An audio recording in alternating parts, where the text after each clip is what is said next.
Hi, I'm MochaMattel and this is MochaMattelGames, and today I'm gonna be talking about something that I didn't have an intro ready. I didn't have an intro. Today I'm just gonna tell you what I did to grow my hair. What made me go natural was that the relaxer, like a patch of my hair had fallen out from getting a relaxer because I did not like it. I think I got a relaxer twice. I didn't like it. And it was falling out because I wasn't taking care of it, not because of the relaxer itself. But it was a patch like this big on the back of my head, and I kept playing with it. Like it was so soft and like thick. It felt like a carpet, right? Like it felt like a rug, but like a really expensive one. You feel me? It was real shaggy. And I went home. I told my mom. I said I want all of my hair to feel like this, and I went natural. She didn't let me buzz my hair the way that I wanted to. I was ready to just full throttle cut it all off. But I put my hair in box braids for about 7 months, like not like over time. So it was like every 6 weeks I was getting new box braids for 7 months. And that is how I went natural. Step one is you actually have to get to know and like your hair and your hair pattern and your hair texture. It sounds like the equivalence of like when somebody's like, how do you get your skin better? And they're like, oh, just drink water. But no, loving or at least liking your hair is the foundation of all of it. You don't like your hair, you'll be back to perms within 3 years, I promise. Your hair is often a mirror image of you. Maybe not mirror. What's the one that's like, it's the same. Y'all are the same. My hair is bougie. She's high maintenance. Well, not really. She's low maintenance, but she's picky. She's a picky eater. She does not like a lot of things. She is very specific. She's sassy from time to time. And guess who? Guess who is also like that? So a lot of times I know like when my hair is dry or is not active, not dry, but my hair is not hydrated enough, or it's starting to shed more than often. I'm not drinking enough water. I'm not taking enough vitamins. I'm not going out in the sun enough. Like I'm myself am not getting the love. So my hair also isn't getting that love. You have to start there. That's the beginning. That's how I started growing my hair, by just simply liking it. Step two, you have to understand and read the labels on your products to find out what works and what doesn't. Certain things, I know my hair, like if I see it in a product, my hair is gonna love it.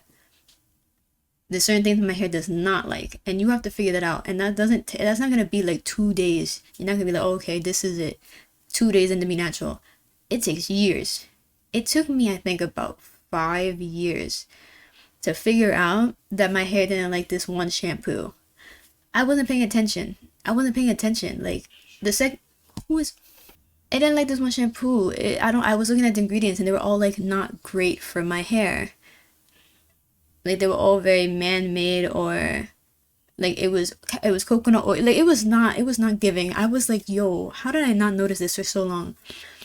I had a new shampoo with like shea butter and all, like, and my hair is eating it up. It's getting clean. It smells good. Like everything is good, And like I look at those ingredients, and the next time I buy a product, instead of going off a brand name or popularity, whatever, I go off of, oh, it has the same ingredients as this. I know certain alcohols are used in hair products and it could be a good thing. But if it's too high up or too low, that might be affecting how it reacts to your hair. If you had it where it was like the fifth ingredient and your hair was dry as a bone, you don't want to buy ingredients where where alcohol is high up on the list for you. It's just like certain things like that. You gotta pay attention to what your hair likes and what it doesn't, and it requires actually a lot of like specific. You have to look into it. I didn't write nothing down. I should have wrote it down. Step three is to know the difference between hydration and moisture. When you moisturize your hair, or at least in the phrase and the way that I'm doing it, I'm not a scientist. I got a film degree. I noticed though that the difference in hydration and moisturization is like when you moisturize your hair, usually you're talking more like creams and like products You know what I'm saying? Like if you're always putting those things on your hair and then you're noticing it's still dry, it's because you have to also, along with it, hydrate it. The only thing that could really ever hydrate anything, to my knowledge, is water. So if your hair is constantly like, oh, it's constantly dry, but I'm putting all these butters and oils on it.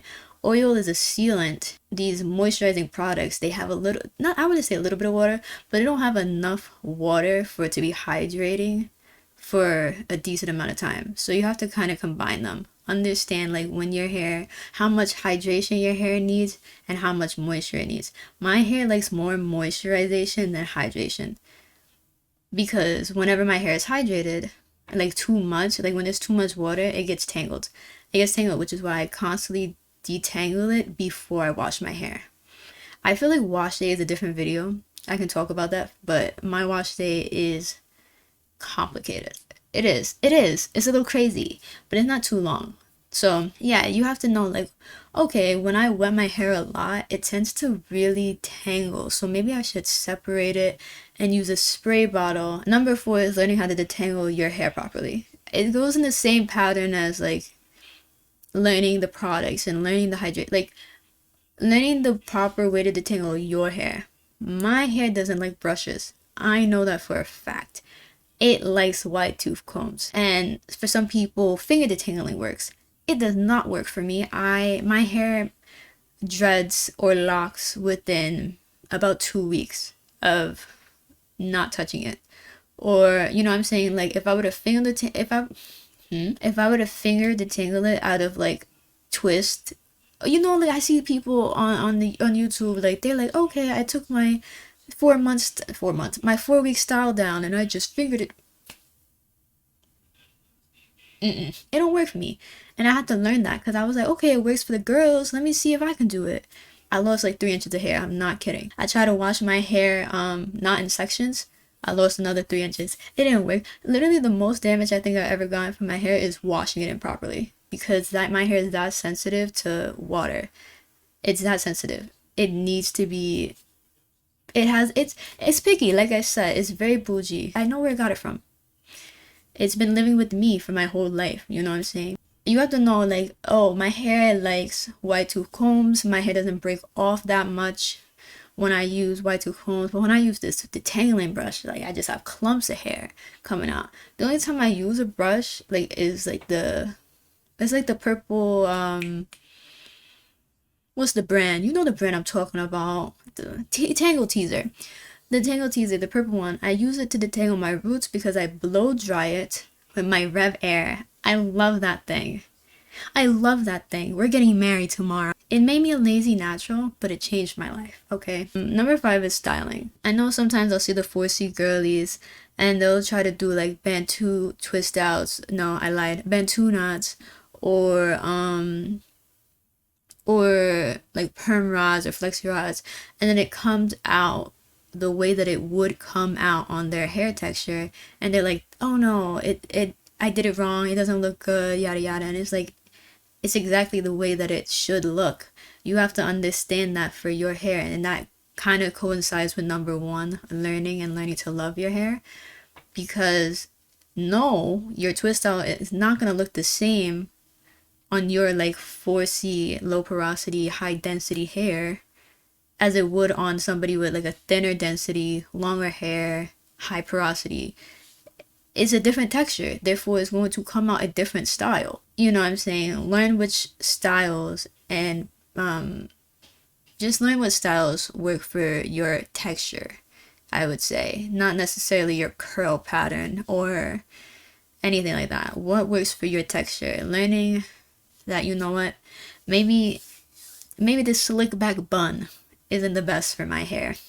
I need y'all to see yourself and your hair as something out like otherworldly. Like, you are beautiful. Your hair is beautiful. Our hair is beautiful. Okay? I've had many setbacks. This is like my 5th hair, so I call it my 5th hair because I'm pretty sure I got heat damage 2 or 3 times. And so I had to transition 2 or 3 times. Damage from washing my hair incorrectly. on multiple occasions because I got lazy and didn't want to part or do my pre-poo or whatever. And then damage from detangling it wrong, breakage. So here we are. This is fifth hair me. It's gonna take a couple of tries. It's also a little bit of genetics. My hair grows about half an inch every month. I think that's the correct numbers. Therefore, I can afford a little bit more breakage. I can afford a little bit more setbacks than somebody whose hair grows a fourth an inch a month, because that means you grow 3 inches a year, right? That's the correct math, versus me growing a little bit over 6. You see how I can afford to cut my hair 2-3 inches and still see growth while you can't. That's the part the genetics plays, if I'm not mistaken. But that doesn't mean you should be discouraged if your hair does not grow as fast. Somebody is vacuuming. Every time I record a video like this, somebody's vacuuming. Who's vacuuming right now? Who? Hope you guys enjoy. Be sure to like, comment, subscribe, share, and hit the notification bell. I post Mondays, Thursdays, and Saturdays, so stay tuned. Even though this is probably going to be posted on a Wednesday. Tough luck. I'm gonna end this video. I'm talking way too much.